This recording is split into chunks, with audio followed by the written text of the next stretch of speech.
Game changer में आपका स्वागत है।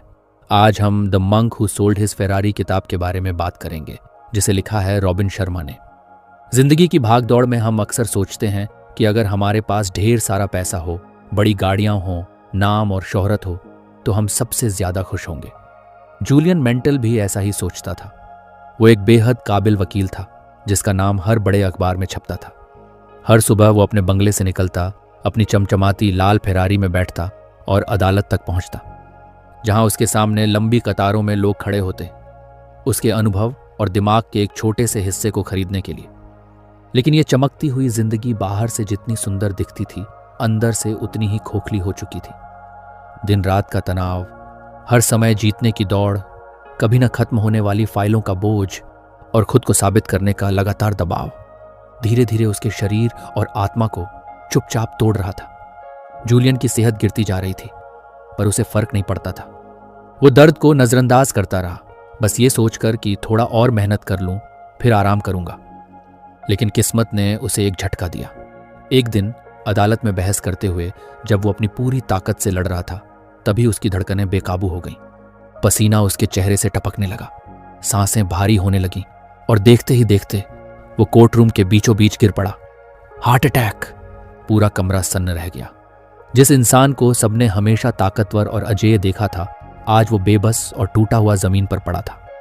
अस्पताल में जब उसे होश आया तो पहली बार उसने खुद से वो सवाल पूछे जो उसने सालों से दबा रखे थे। मैं किसके लिए इतनी दौड़ भाग कर रहा हूं? क्या ये पैसा वाकई मेरे दर्द को मिटा पाया? क्या ये नाम मुझे सुकून दे सका? जवाब अंदर से आया, नहीं। जूलियन को अब साफ दिख रहा था कि उसने अपनी असली खुशी की कीमत पर ये सारी चीजें खरीदी थी। उसने बाहर की दुनिया जीत ली थी, लेकिन अपनी अंदर की दुनिया हार दी थी। उस दिन जूलियन ने फैसला कर लिया, अब और नहीं। अब उसे अपने अंदर की सच्ची शांति और असली खुशी की तलाश करनी थी।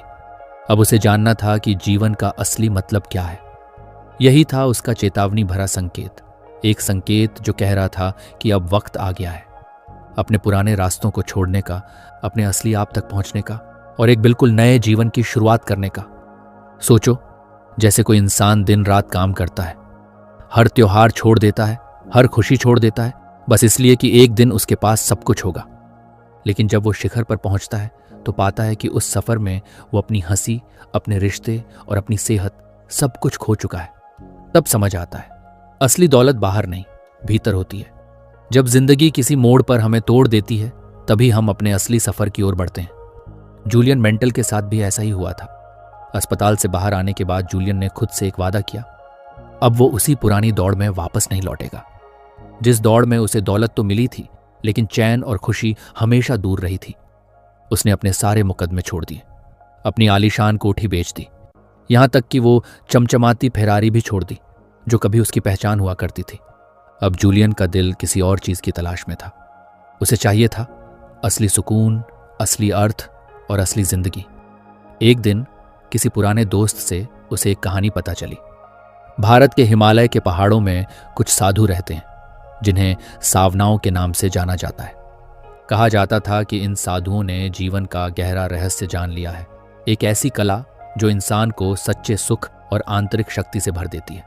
बस यही सुनते ही जूलियन के दिल ने फैसला कर लिया, उसे इन साधुओं को ढूंढना था, उनसे सीखना था और अपनी जिंदगी को फिर से जीना था। सोचो, एक ऐसा इंसान जो कभी महंगे सूट पहनता था, 5 स्टार होटलों में खाना खाता था, अब अपने कंधे पर एक छोटा सा बैग लेकर साधारण कपड़ों में अनजानी राहों पर निकल पड़ा था। हजारों किलोमीटर की यात्रा, भाषा की कठिनाइयां, अजनबी लोग, सड़कें जिन पर चलना आसान नहीं था।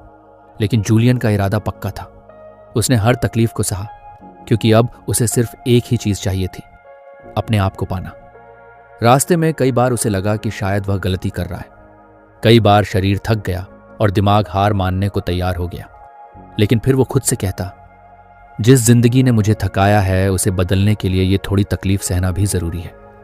जैसे कोई इंसान जो बरसों से मशीन की तरह बस काम करता आ रहा हो, एक दिन सब कुछ छोड़कर पहाड़ों की तरफ चल पड़े, बस ये जानने के लिए कि असल में जिंदगी क्या है।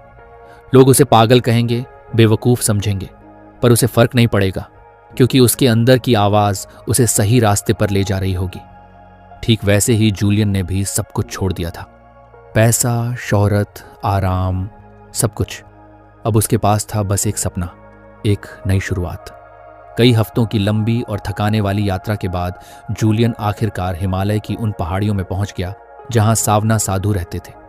ये जगह किसी दूसरी दुनिया जैसी थी। नीला आसमान, शांति से लहराते पेड़ और चारों तरफ बस सुकून ही सुकून। जूलियन कई दिनों तक गांव गांव भटकता रहा। कभी किसी साधु का पता पूछता, कभी कोई सुराग ढूंढता, पर कोई साफ रास्ता नहीं था। उसका शरीर थक चुका था, पैर छाले से भर चुके थे, लेकिन दिल में उम्मीद अब भी थी। एक दिन घने जंगल में चलते हुए उसे एक चमकदार चेहरा दिखाई दिया। एक बुजुर्ग साधु गहरी मुस्कान के साथ, जैसे पूरा ब्रह्मांड उसकी आंखों में समाया हो। उनका नाम था योगी रमन। योगी रमन ने जूलियन को ध्यान से देखा और मुस्कुराकर कहा, तुम सही रास्ते पर आए हो, लेकिन यहां पहुंचने के लिए तुम्हें अपने पुराने बोझ को पूरी तरह उतारना होगा। जूलियन ने बिना कोई सवाल किए विनम्रता से सिर झुका दिया। उसे अब सब कुछ सीखना था, उसे अपने आप को फिर से खोजना था। योगी रमन उसे एक गुप्त समुदाय में ले गए, उन सावना साधुओं के बीच जिन्होंने अपने जीवन को साधना, आत्मज्ञान और आंतरिक शक्ति की खोज में समर्पित कर दिया था। ये साधु कोई साधारण लोग नहीं थे। इनकी आंखों में चमक थी, चेहरों पर अटूट शांति थी और हाव भाव में गहरी ऊर्जा थी। जूलियन को पहली बार एहसास हुआ कि असली शक्ति बाहर नहीं, भीतर होती है। वो शक्ति जो हमें शांत बनाती है, खुश रखती है और जीने का असली तरीका सिखाती है। सोचो, जैसे कोई इंसान जिसे हमेशा लगता था कि बड़ी गाड़ी, बड़ा घर उसे खुश कर देगा, पर जब वो पहाड़ों में जाकर सादगी से जीने वालों को देखता है जो बिना किसी दौलत के भी मुस्कुरा रहे हैं, तब उसे समझ आता है कि सच्ची खुशी चीजों से नहीं, सोच से आती है। सावना साधुओं ने जूलियन को सिखाया कि अगर तुम अपने मन पर काबू पालो, अपने विचारों को सही दिशा में मोड़ लो, तो तुम ऐसा जीवन जी सकते हो जिसमें न थकान होगी, न चिंता और न ही दुख। जूलियन ने महसूस किया कि असली लड़ाई कोर्ट रूम में नहीं थी। असल जंग तो उसके अपने दिमाग के भीतर थी, और जब इंसान अपने दिमाग को जीत लेता है तब वो पूरी दुनिया को जीत सकता है। अब जूलियन सावना साधुओं के साथ रह रहा था। उनकी शांति, उनका ज्ञान और उनका जीवन का तरीका, सब कुछ जूलियन को भीतर तक बदल रहा था। एक दिन योगी रमन ने उसे पास बुलाया और कहा, अगर तुम सच में एक नया जीवन चाहते हो तो तुम्हें पहले अपने मन को समझना सीखना होगा। मैं तुम्हें एक कहानी सुनाता हूं, एक ऐसी कहानी जो तुम्हें हमेशा याद रहेगी। फिर योगी रमन ने एक सुंदर सी कहानी सुनाई। एक शांत और सुंदर बगीचा था जिसमें रंग बिरंगे फूल खिले हुए थे। उस बगीचे के बीचों बीच एक बहुत ऊंचा लाल लाइट हाउस, दीप स्तंभ था। अचानक उस लाइट हाउस से एक बड़ा सा जापानी योद्धा निकला जो शानदार लाल कवच पहने था। वो योद्धा बड़े आराम से बगीचे में टहल रहा था। फिर उसे जमीन पर पड़ा एक सोने का घड़ी दिखाई दिया, जिसे उठाते ही वो बहुत खुश हो गया। पर तभी वो फिसला और गिर पड़ा। जब वो गिरा तो उसे सामने एक रास्ता दिखा जो हीरों से भरा हुआ था। वो रास्ता उसे सच्ची खुशियों और शांति की ओर ले गया। जूलियन थोड़ा चकित था। इतनी सारी अजीब अजीब चीजें एक ही कहानी में, बगीचा, लाइट हाउस, योद्धा, सोने की घड़ी, हीरों का रास्ता। लेकिन योगी रमन ने मुस्कुराते हुए कहा, हर चीज का एक गहरा मतलब है। अगर तुम इस कहानी को समझ गए तो तुम खुद को भी समझ जाओगे। जैसे जब हम छोटे थे, दादी नानी हमें कहानियां सुनाती थीं। कभी खरगोश और कछुए की दौड़, कभी शेर और चूहे की दोस्ती। तब वो सिर्फ कहानियां नहीं थीं, हर कहानी में जिंदगी का एक बड़ा सबक छुपा होता था। वैसे ही ये कहानी भी हमारी जिंदगी को बदलने के लिए थी। यह अध्याय हमें ये सिखाता है कि अगर हम अपने दिमाग में एक सुंदर बगीचा उगा लें, यानी अपने विचारों को सुंदर, शांत और सकारात्मक बना लें, तो हमारी पूरी जिंदगी सुंदर हो जाएगी। अगर हम अपने लक्ष्य, लाइट हाउस को हमेशा साफ साफ देख सकें, तो भटकने का सवाल ही नहीं उठता। अगर हम योद्धा जैसे बन जाएं, मजबूत और आत्मविश्वासी, तो कोई भी मुश्किल हमें तोड़ नहीं सकती। अगर हम अपने समय, सोने की घड़ी की कदर करना सीख जाएं, तो हम अपने जीवन को सबसे खूबसूरत बना सकते हैं। और जब हम गिर भी जाएं, तो हार मानने की जगह उठकर आगे बढ़ना सीखें, क्योंकि गिरने के बाद ही हमें वो रास्ता मिलता है जो हमें असली खजाने, हीरों के रास्ते तक ले जाता है। अब जूलियन साधुओं के साथ रोज नई नई बातें सीखने लगा था। योगी रमन ने उसे समझाया कि असली जिंदगी का जादू कहाँ छुपा है, हमारे विचारों में। उन्होंने कहा, तुम्हारा दिमाग एक बगीचे की तरह है। अगर तुम इसमें अच्छे बीज बोओगे, अच्छे विचारों के, तो सुंदर फूल खिलेंगे। लेकिन अगर तुम इसे यूं ही छोड़ दोगे तो इसमें जंगली घास उग जाएगी, नकारात्मक सोच, डर और चिंता। सोचो, अगर तुम अपने घर का बगीचा हफ्तों तक साफ ना करो तो वहां फूलों के बजाय कांटे और गंदगी फैल जाएगी ना। वैसे ही अगर हम अपने दिमाग की सफाई नहीं करेंगे तो दुख, तनाव और गुस्सा उसमें उगते रहेंगे।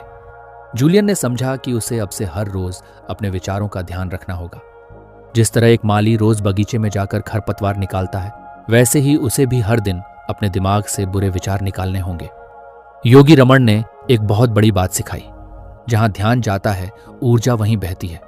यानी अगर तुम अपने दुखों पर ध्यान दोगे तो दुख बढ़ेगा, अगर तुम अपने सपनों पर ध्यान दोगे तो सपने खिलेंगे। जैसे अगर तुम दिन भर सोचते रहो कि मैं फेल हो जाऊंगा, मुझसे नहीं होगा, तो सच में फेल हो जाने के चांस बढ़ जाते हैं। पर अगर तुम सोचो मैं मेहनत करूंगा, मैं कर सकता हूं, तो तुम्हारा दिमाग खुद ब खुद रास्ते ढूंढने लगता है। योगी रमन ने जूलियन को एक छोटा सा अभ्यास भी दिया। हर रोज सुबह 10 मिनट के लिए अपनी आंखें बंद करके किसी सुंदर चीज की कल्पना करो, जैसे एक सुंदर गुलाब, एक शांत झील या एक हंसता हुआ बच्चा। ऐसे करने से दिमाग सकारात्मक दिशा में तैयार होता है। धीरे धीरे जब जूलियन ने यह अभ्यास करना शुरू किया, उसका दिमाग पहले से ज्यादा शांत, साफ और मजबूत होने लगा। उसे छोटी छोटी बातों पर गुस्सा नहीं आता था, ना ही डर उसे पकड़ पाता था। अब वो अपने मन का मालिक बन रहा था। जूलियन अब खुद को भीतर से बदलते हुए महसूस कर रहा था। वो जान चुका था कि अपने दिमाग को संभालना कितना जरूरी है। लेकिन असली सवाल अब सामने था, मैं जी किस लिए रहा हूं? योगी रमन ने मुस्कुराते हुए कहा, अगर तुम्हें नहीं पता कि तुम्हारा असली मकसद क्या है, तो तुम पूरी जिंदगी बिना दिशा के भटकते रहोगे। जैसे एक नाव समुद्र में हो लेकिन बिना पतवार के, न जाने किस तूफान में फंस जाए। सोचो, अगर कोई खिलाड़ी मैदान में उतरे और उसे ये ही ना पता हो कि गोल कहां करना है, तो वो चाहे जितनी तेजी से दौड़ ले, जितनी ताकत लगा ले, जीतना मुश्किल ही रहेगा। वैसे ही बिना मकसद के मेहनत करना सिर्फ थकान देता है, खुशी नहीं। जूलियन ने समझा, जिंदगी में सच्ची खुशी तभी मिलती है जब हम एक साफ, बड़ा सपना लेकर चलते हैं। योगी रमन ने एक आसान तरीका बताया। हर इंसान को खुद से 3 सवाल पूछने चाहिए। मैं सच में क्या चाहता हूं? मेरे दिल को क्या चीज सबसे ज्यादा खुशी देती है? अगर मैं किसी भी डर या रुकावट से आजाद होता तो मैं क्या करता? जूलियन ने रात भर बैठकर सोच विचार किया। धीरे धीरे उसके भीतर से आवाज आने लगी। वो दुनिया में शांति फैलाना चाहता था, लोगों की मदद करना चाहता था, उन्हें असली खुशी सिखाना चाहता था। अब जब उसे अपने असली मकसद का एहसास हुआ तो उसके भीतर एक अलग ही ऊर्जा आ गई। अब वो हर दिन एक नई उम्मीद के साथ जीने लगा था। जैसे जब कोई बच्चा तय कर ले कि उसे डॉक्टर बनना है, तो उसके लिए पढ़ाई सिर्फ बोझ नहीं रहती। वो हर दिन एक सपना जीता है। हर किताब का पन्ना उसे उसके सपने के एक कदम और पास ले जाता है। वैसे ही मकसद से जुड़ी जिंदगी खुद ही खूबसूरत बन जाती है। अब जूलियन के अंदर एक नई रोशनी जाग चुकी थी। उसने अपने जीवन का मकसद पहचान लिया था। लेकिन सिर्फ मकसद जान लेना काफी नहीं होता। उसे पाने के लिए रोज छोटी छोटी जीतें हासिल करनी पड़ती हैं, और इसके लिए चाहिए था अनुशासन। योगी रमन ने बड़े प्यार से समझाया, अगर तुम एक पेड़ लगाते हो तो रोज उसे पानी देना पड़ता है। एक दिन पानी न दो तो फर्क नहीं दिखेगा, पर कई दिन न दो तो वो सूखने लगेगा। वैसे ही अगर तुम रोज खुद को सुधारने की कोशिश नहीं करोगे तो तुम्हारे सपने भी धीरे धीरे मुरझा जाएंगे। मान लो तुमने तय किया कि तुम्हें दौड़ में जीतना है। अगर तुम रोज सुबह उठकर प्रैक्टिस करोगे, भले ही कभी मन न करे, तो कुछ महीनों में तुम्हारी ताकत और दौड़ने की क्षमता कई गुना बढ़ जाएगी। लेकिन अगर कभी प्रैक्टिस की, कभी छोड़ दी, तो लक्ष्य सिर्फ सपना ही रह जाएगा। जूलियन ने सीखा कि अनुशासन मतलब खुद से छोटे छोटे वादे करना और उन्हें निभाना। जैसे हर दिन तय समय पर उठना, हर दिन थोड़ा थोड़ा अपनी आदतों को बेहतर बनाना, चाहे मन करे या ना करे। योगी रमन ने उसे एक आसान तरीका दिया, 10 मिनट का नियम। अगर किसी नई आदत को अपनाना भारी लगे तो बस 10 मिनट उसे करो। जैसे अगर ध्यान करना मुश्किल लगे तो सोचो बस 10 मिनट बैठता हूं। धीरे धीरे वही 10 मिनट 20 बन जाएंगे, फिर 30, और आदत बन जाएगी। जैसे एक बच्चा पहली बार साइकिल चलाता है तो शुरुआत में लड़खड़ाता है, गिरता है, पर रोज थोड़ा थोड़ा अभ्यास करता है तो एक दिन बिना गिराए तेजी से दौड़ने लगता है। वैसे ही अनुशासन भी अभ्यास से बनता है, एक झटके में नहीं। जूलियन ने अब हर दिन तय किया, चाहे कुछ भी हो जाए, वो अपने छोटे छोटे अभ्यास नहीं छोड़ेगा। यही छोटी छोटी जीतें उसे उसके बड़े सपने तक पहुंचाएंगी। अब जूलियन के भीतर एक नया जोश था। उसने अपने विचारों को सही दिशा में लाकर अपने उद्देश्य को पहचान लिया था। लेकिन एक और अहम सवाल था जो हर किसी को समझना जरूरी है। क्या हम अपने अंदर की असली ताकत को पहचानते हैं?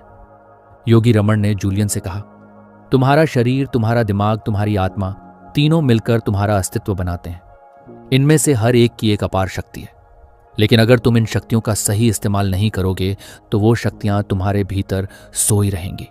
सोचो, अगर एक छोटी सी बीज को जमीन में डाला जाए तो उसमें एक पूरी बड़ी पेड़ बनने की क्षमता है। लेकिन अगर उसे ठीक से देखभाल नहीं मिलती तो वो सूख सकता है। हम भी वैसे ही हैं। हम में अपार ताकत है, लेकिन अगर हम अपनी शक्ति को पहचानने में देर करते हैं तो वो सोई रहती है। जूलियन ने सीखा कि अपने अंदर की ताकत को पहचानने का तरीका है, अपने डर का सामना करो।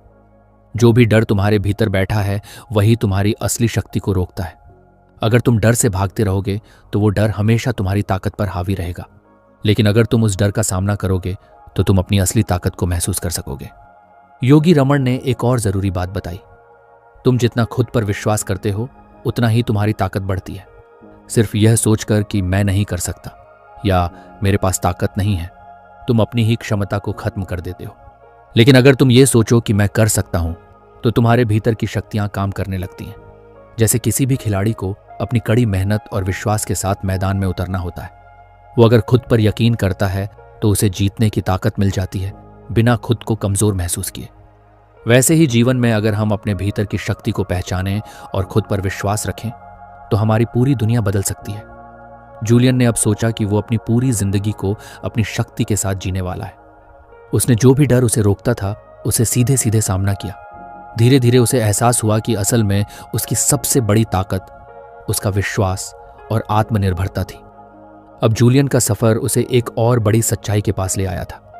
अब तक उसने खुद को संभालना, अपने लक्ष्य तय करना और अपनी ताकत पहचानना सीख लिया था। लेकिन योगी रमन ने उसे एक गहरा पाठ पढ़ाया। सच्ची खुशी सिर्फ खुद तक सीमित रहकर नहीं मिलती। असल खुशी तब मिलती है जब हम दूसरों की मदद करते हैं। उन्होंने मुस्कुराते हुए कहा, अगर तुम अपनी खुशियों को और बड़ा बनाना चाहते हो तो उन्हें दूसरों के साथ बांटना सीखो। जैसे दिया खुद भी जलता है और दूसरों को भी रोशनी देता है। सोचो, अगर कोई बच्चा रास्ते में गिर जाए और तुम उसकी मदद करके उसे हंसा दो तो सिर्फ बच्चा ही खुश नहीं होता, तुम्हारे दिल में भी एक अलग सी गर्माहट महसूस होती है। यही है दूसरों की सेवा का असली जादू। जूलियन ने समझा कि जो कुछ भी हमारे पास है, प्यार, ज्ञान, समय, उसे बांटना ही असली समृद्धि है। अगर हम सिर्फ खुद के लिए जीते हैं तो एक दिन सब फीका लगने लगता है। लेकिन जब हम दूसरों की मदद करते हैं तो हमारी आत्मा में एक गहरी तृप्ति भर जाती है। योगी रमन ने उसे सिखाया, सेवा हमेशा बड़ी चीजों में नहीं होती।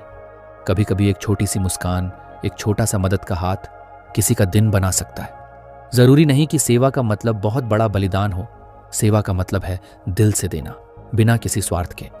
जैसे कोई किसान जब बीज बोता है तो वो जानता है कि एक दिन वो फसल बनेगी, लेकिन बीज बोते वक्त वो बस प्रेम और उम्मीद से काम करता है।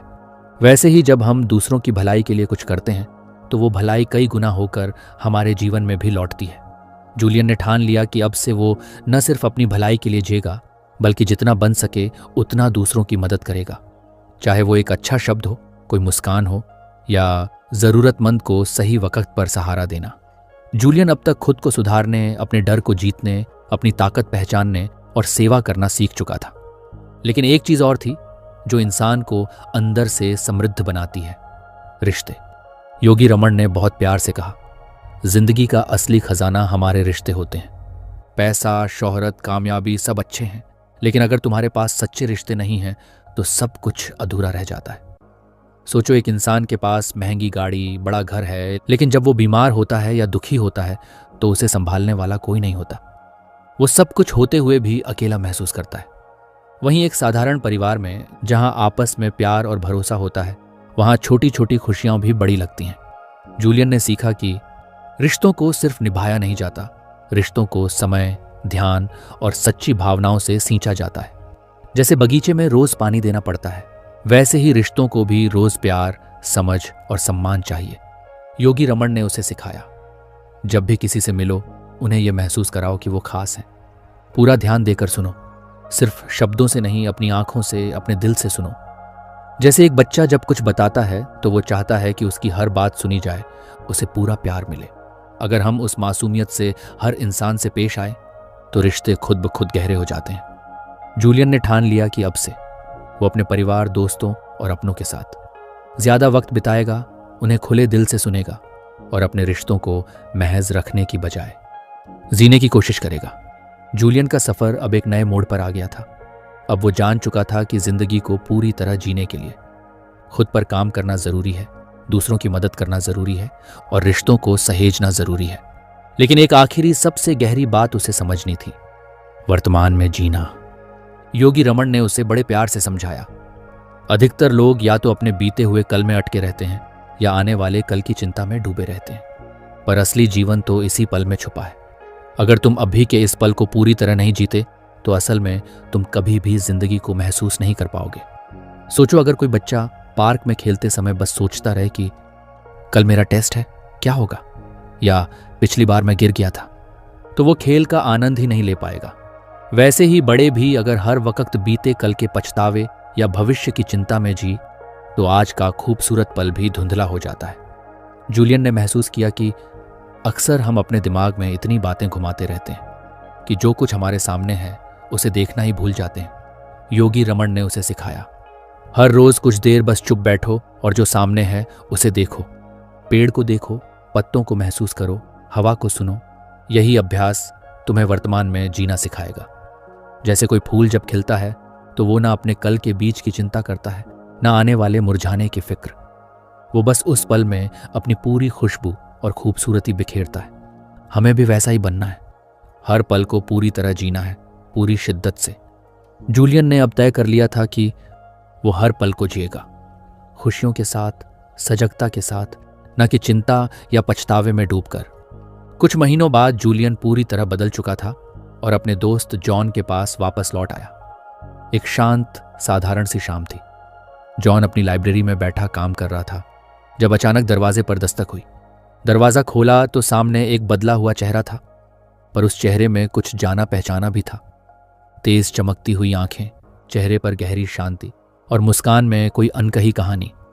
ये कोई और नहीं बल्कि जूलियन मैंटल था, वो मशहूर वकील जिसकी जिंदगी कभी दौलत, कामयाबी और तेजी से भरी थी और जो अचानक गायब हो गया था। लेकिन अब जो जूलियन सामने खड़ा था वो बिल्कुल अलग था। न महंगी घड़ी, न महंगे सूट, सिर्फ एक साधारण पोशाक, पर भीतर से ऐसी रोशनी जैसे कोई दीपक जल रहा हो। जॉन अवाक रह गया। उसने तुरंत उसे अंदर बुलाया और दोनों आराम से बैठ गए। धीरे धीरे जूलियन ने अपनी पूरी कहानी सुनाई। कैसे उसने सब कुछ छोड़ दिया, कैसे उसका दिल खाली हो गया था, कैसे वो सच्ची खुशी की तलाश में भारत की ओर निकल पड़ा।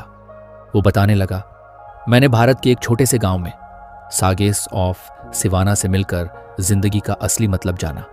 उन्होंने मुझे सिखाया कैसे अपने दिमाग पर नियंत्रण करना है, कैसे अपने दिल के सपनों को फिर से जगाना है, कैसे हर दिन को एक उपहार की तरह जीना है। जूलियन की आवाज में एक अलग ही सुकून था। जॉन एकटक उसे सुन रहा था, जैसे कोई प्यासा रेगिस्तान में पानी पी रहा हो।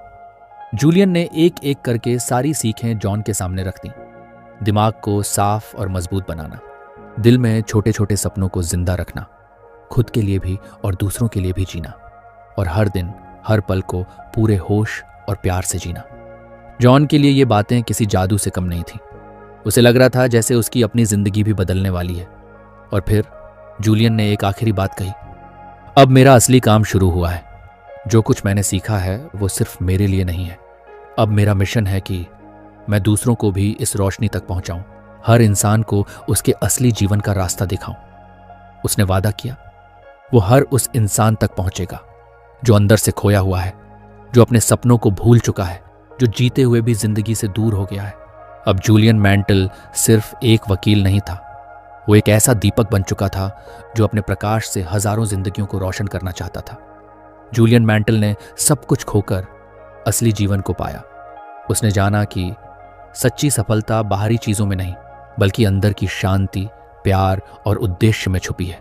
अब उसका एक ही सपना था, जो उसने भारत की यात्रा में सीखा, वो हर इंसान तक पहुंचाना। क्योंकि असली खुशियां तब बढ़ती हैं जब हम उन्हें बांटते हैं। आशा करता हूं कि आपको यह समरी पसंद आई होगी और अंत तक हमारे साथ बने रहने के लिए आपका धन्यवाद।